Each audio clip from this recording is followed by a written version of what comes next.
Welcome to the second day of the Multilingual Topic Booster Challenge.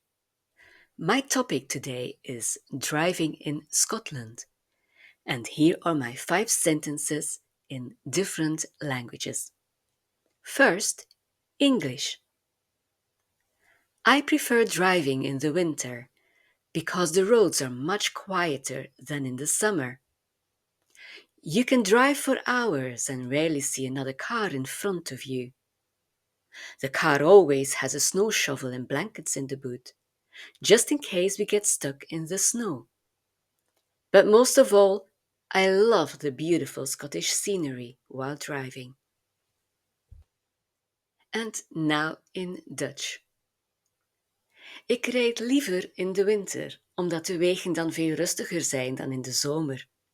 Je kunt uren rijden en ziet zelden een andere auto voor je. De auto geeft altijd een sneeuwschep en dekens in de koffer, voor het geval we vast komen te zitten in de sneeuw. Maar bovenal hou ik van het prachtige Schotse landschap tijdens het rijden. And now in French. Je préfère conduire en hiver, car les routes sont beaucoup plus calmes qu'en été.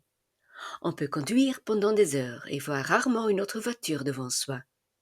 La voiture a toujours une pelle à neige et des couvertures dans le coffre, au cas où on serait coincé dans la neige. Mais par-dessus tout, j'aime les beaux paysages écossais en conduisant. And now in German. Ich fahre lieber im Winter, weil die Straßen viel ruhiger sind als im Sommer. Man kann stundenlang fahren und sieht kaum ein anderes Auto vor sich.